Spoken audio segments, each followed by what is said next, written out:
Karen didn't just walk into Judge Judy's courtroom. She stormed in like it was her personal battlefield.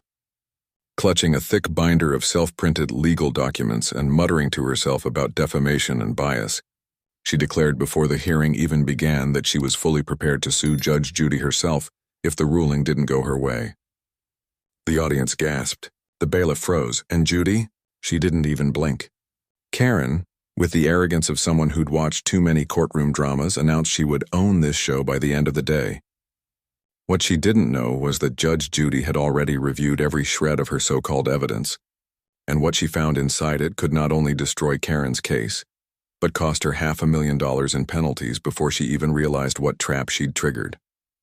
Karen thought she was about to humiliate a legend on her own stage, but in truth, she was walking straight into a legal ambush meticulously set by the very woman she thought she could overpower.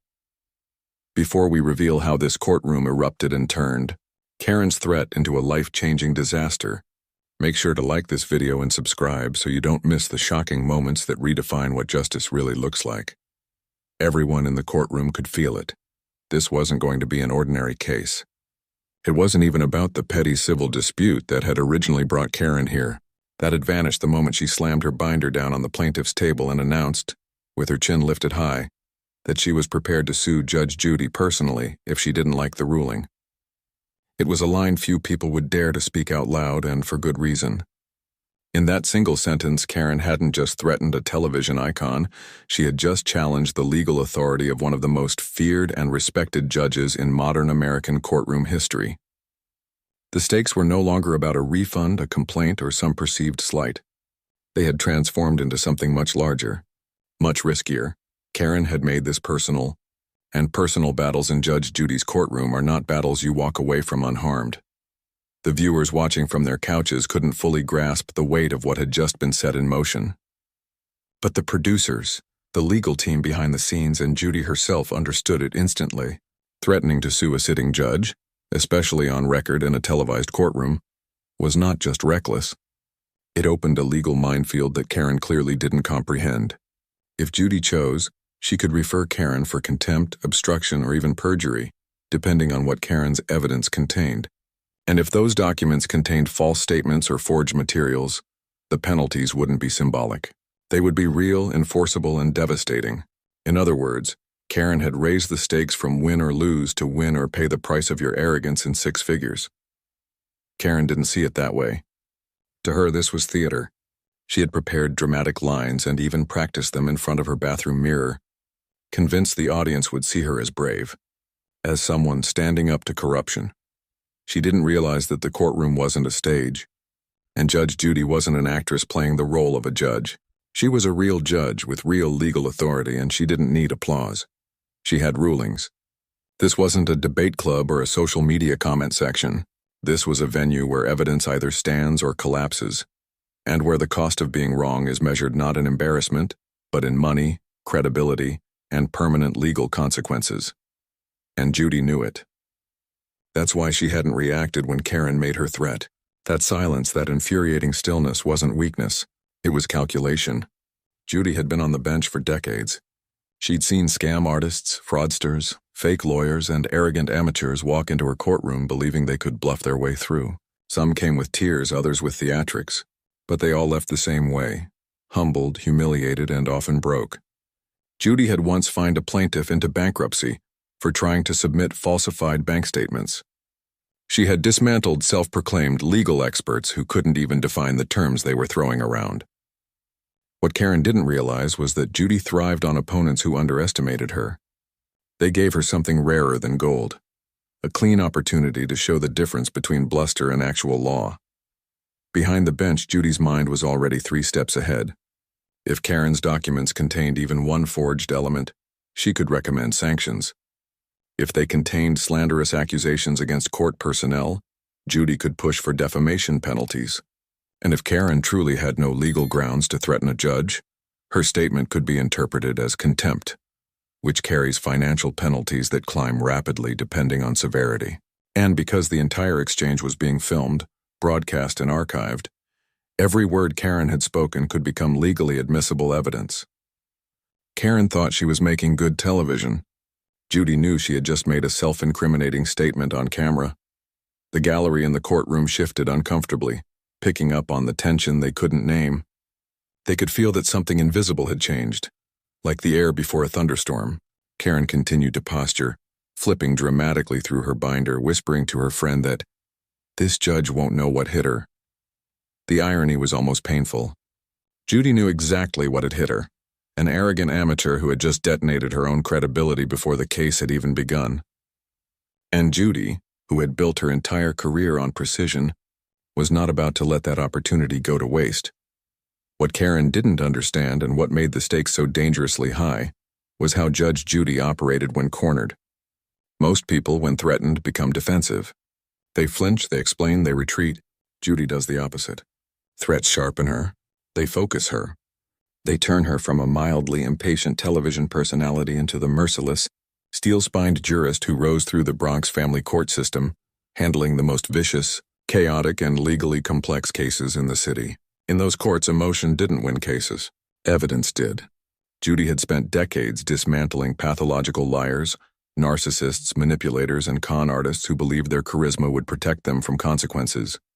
None of them ever won, and Karen was about to discover she wasn't the exception. She was the rule, and the rule is that arrogance is always more expensive than it looks. Even the network's legal advisor, watching from the control room, leaned forward and muttered, "She just crossed the line." Because here was the unspoken reality. Threatening to sue a judge isn't just a dramatic moment. It's a legal grenade. If Karen followed through, she would have to prove Judge Judy had acted maliciously, outside the scope of her judicial role, and caused her actual damages. That is an impossible burden of proof, one that seasoned attorneys rarely attempt. Failing to meet that burden wouldn't just mean losing. It would mean owing legal costs to the very person she tried to sue. Those costs could reach into the hundreds of thousands depending on how much court time was wasted. Karen didn't realize it yet, but her offhand threat had just triggered the machinery of real law, and that machinery doesn't stop for feelings. It only stops for facts, and facts were Judy's specialty. That was why her silence was so terrifying. While Karen paraded her outrage, Judy was quietly doing what she always did, dissecting. Every page Karen held, every statement she blurted, every statistic she misquoted, Judy was mentally cataloging it like evidence in a trial. She was looking for the cracks, and with every second Karen spoke, those cracks widened. Judy didn't need to interrupt her. She needed her to keep talking because every word was tightening the rope around her own case. Judy's stillness was the stillness of a predator waiting for the exact moment to strike, not out of anger, but out of certainty. And when that moment came, Judy wouldn't raise her voice. She would raise the stakes. For Karen, the cost of failure wasn't just theoretical anymore. It was financial, reputational, and possibly legal. If Judy ruled against her and referred her for sanctions, Karen could be ordered to pay the opposing party's legal fees, damages for defamation, penalties for contempt, and restitution for wasting the court's time. The number being whispered among the producers wasn't small. It wasn't $10,000 or even $50,000. It was $500,000. That was the estimated total exposure if Judy invoked every possible penalty available under civil procedure for fraud, contempt, and malicious prosecution. Karen thought she was making history. She was, but not the way she imagined. She wasn't going to be remembered as the woman who stood up to Judge Judy.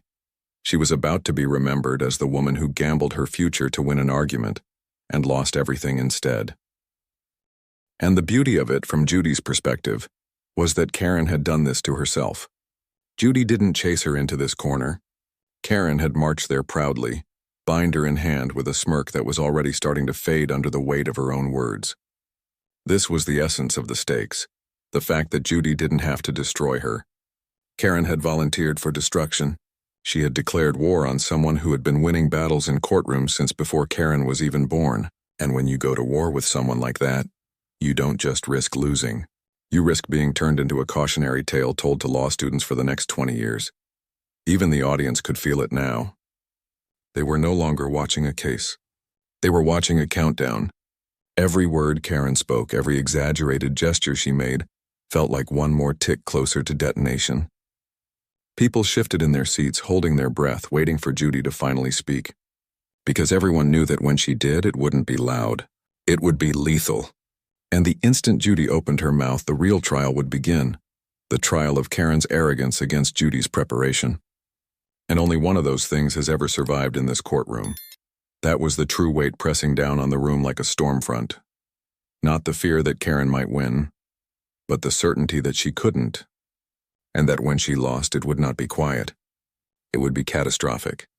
This was no longer a small claims hearing. This was a high-wire act over a legal abyss, and Karen had stepped onto it blindfolded, convinced she could fly. Everyone else could see the fall coming. Only she couldn't. And when she hit the bottom, it wouldn't just break her pride. It would break her bank. The hearing officially began, though it felt less like the start of a case and more like the ignition of a storm. Karen lunged into her opening statement before Judy could even fully address the courtroom, her voice shrill and vibrating with defiance. She declared in front of the entire gallery that she had every legal right to question Judge Judy's impartiality, and that she had assembled irrefutable proof that this courtroom had conspired against her. Her hands trembled, not with fear, but with the giddy energy of someone convinced she was about to make television history. She held her binder aloft as though it were a sacred text, pages spilling out like feathers from a ruptured pillow, her eyes darting from the bailiff to the cameras, scanning for the validation she assumed would arrive in thunderous applause. It didn't. The only sound was the soft scratch of Judy's pen on paper. Karen didn't notice that. She mistook the silence for weakness. She believed Judy's stillness meant confusion, that the lack of reaction meant her words were landing like blows. It was the oldest mistake in Judy's courtroom, to interpret quiet as retreat. Because Judy wasn't retreating. She was measuring. She was calibrating. She was doing what only seasoned judges can do. Watching not just the words but the structure beneath them, the cracks between them, the way each one undercut the last. Karen kept piling accusations higher, unaware that she was building not a fortress but a tower of kindling. And Judy was sitting silently with the match. The chaos only deepened.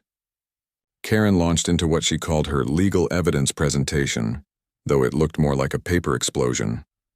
She scattered receipts across the table, most of them irrelevant, several half-faded. She misquoted statutes she'd copied from a blog, fumbling the numbers and omitting the sections that contradicted her claims. She accused producers of bias, hinted at fraud, and even suggested the bailiff had colluded against her. The words tumbled from her mouth like rocks breaking loose from a cliff, messy and unstoppable, until they crashed into a frantic crescendo that left even her own witness staring down at the floor in embarrassment. And still Judy said nothing. She didn't roll her eyes. She didn't interrupt. She simply watched, occasionally jotting a single note as if cataloging evidence at a crime scene. For the viewers watching at home, it might have seemed like Judy was being steamrolled. For anyone who knew her, it was the opposite. This was her weapon. This was how she dismantled people who thought volume equaled victory. She let them speak. Because every word they spoke without control became another brick in the wall they were building around themselves. Judy had learned long ago that arrogance, when uninterrupted, becomes self-incrimination. And Karen was incriminating herself with such reckless enthusiasm that even the producers in the control booth were exchanging uneasy glances. They knew that if Judy decided to engage, she wouldn't just win, she would incinerate her. The courtroom air grew heavy, like the charged stillness before lightning strikes. Karen, sweating now, mistook the weight for triumph. She thought she was winning. Judy knew she was collapsing. The only question left was when to speak, and when she did, it would not be to argue. It would be to end her. The moment came without warning, quiet and surgical. Karen had just finished accusing the courtroom of systemic corruption when Judy finally looked up from her notes. The shift was so subtle most people didn't register it at first, but Karen did. That single piercing glance cut through her rambling like a blade through paper. Judy set her pen down gently, folded her hands, and spoke for the first time in 20 minutes. "Ms. Karen," she said evenly, her voice like cold steel wrapped in velvet, "please define for this court the legal term judicial bias, which you've used 12 times so far." Karen blinked, caught off guard. She opened her mouth, then closed it. "It means when a judge is unfair," she stammered. "Incorrect," Judy replied instantly, not even blinking. "Judicial bias has a specific legal definition. You are accusing me of a disqualifying conflict of interest, So please provide evidence of one, not feelings. Not conspiracy theories, evidence. The silence that followed was deafening. Karen fumbled through her binder, pulling out random papers. Judy didn't even look at them. And while you're searching, Judy continued calmly, be aware that filing a false claim of judicial misconduct carries a penalty of up to $500,000. The color drained from Karen's face. The gallery collectively inhaled. Judy had not raised her voice. She didn't need to. With a single sentence, she had flipped the entire courtroom on its axis. Karen had been the hunter. Now she was prey, and she knew it. Judy leaned forward ever so slightly, her gaze steady and merciless. Let's begin, she said, and the tone in her voice was no longer velvet, only steel. She picked up the first page Karen had thrown down earlier, holding it between two fingers as though it were something contaminated. You claim this is proof that the bailiff conspired against you. It's a grocery receipt. The courtroom chuckled nervously. Judy didn't smile. It's also dated 8 months before this case was even filed. She set it aside like irrelevant debris. Karen sputtered, That's not the one. But Judy had already moved on. She lifted another paper. Here, you've cited Statute 14B Section 3 as grounds for suing a sitting judge. Fascinating, because no such statute exists. You fabricated law. The word fabricated hit like a hammer. Karen's jaw slackened, her face draining pale, but Judy wasn't finished. She tapped her gavel once, softly. These so-called affidavits are unsigned. These photos are watermarked from an internet blog. And these legal terms you've thrown around, judicial corruption, systemic fraud, bias in adjudication, you have provided zero admissible evidence for any of them. She fixed Karen with the kind of stare that stops time. That's not legal argument. That's slander. The gallery sat frozen. Even the bailiff stopped shifting his weight. Judy straightened her papers into a perfect stack and spoke with surgical finality. Here's what will happen next. Your claims are dismissed with prejudice. You will be referred for perjury review, and this court will impose financial sanctions totaling $500,000, payable to the production and to the state for wasting judicial resources. It was over. The woman who had entered believing she would sue Judge Judy had just been stripped of her credibility, her dignity, and $500,000 before she could even protest. Karen slumped back into her chair, silent now, as the gavel struck once like the final nail in a coffin. For a long moment, the courtroom didn't breathe. It was as though the air itself had frozen in place, holding everyone inside that single echo of the gavel. Then slowly sound returned. A sharp exhale from the gallery, the faint creak of someone shifting in their chair, the rustle of a producer's headset. But not from Karen. She sat completely still, her lips parted in disbelief, her eyes glazed with the stunned incomprehension of someone who had just collided with reality at full speed. Just moments ago, she had stood defiant enough to threaten one of the most formidable judges in America. Now she looked like a crumpled painting of that person, her posture bent, her binder of evidence lying forgotten on the floor like the ashes of her own arrogance. Judge Judy rose from the bench with her trademark composure, as though she hadn't just detonated a bomb in the center of the courtroom. She didn't gloat. She didn't smirk. She simply gathered her notes, gave the smallest nod to the bailiff, and exited through the side door with the calm grace of someone who had just completed a routine chore, rather than rewritten the ending of someone's life. The show's theme music swelled softly in the background, and that was when it truly hit the audience. They had just witnessed something extraordinary, something they would be telling stories about for years. The day a woman tried to sue Judge Judy and left owing her $500,000. The producers, meanwhile, were already in motion.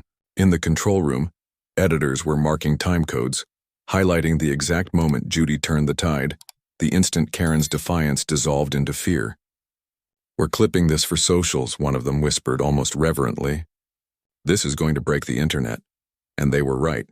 Within an hour of the episode airing, the footage began spreading across every corner of social media. The moment Judy calmly asked Karen to define judicial bias became an instant meme. The clip of Karen's face as Judy pronounced the $500,000 penalty became a reaction image posted thousands of times. And Judy's line, "That's not legal argument. That's slander," was emblazoned in bold captions across TikTok, Instagram Reels, and YouTube Shorts. By the end of the night, The hashtag Judge Judy 500K was trending in over a dozen countries. News outlets picked up the story, framing it as everything from a masterclass in judicial precision to the most expensive tantrum in TV history. Even legal commentators weighed in, praising Judy's measured handling of the situation. One former appellate judge tweeted, "What you saw today was textbook judicial discipline, patience, precision, and devastating timing." Law professors dissected the exchange on live streams, explaining how Judy had patiently let Karen build a case of smoke and then dispersed it with a single gust of real law. They pointed out how Judy hadn't simply ruled against Karen. She had built a record strong enough to withstand any appeal, ensuring Karen's defeat would be final and absolute. Karen, meanwhile, was imploding.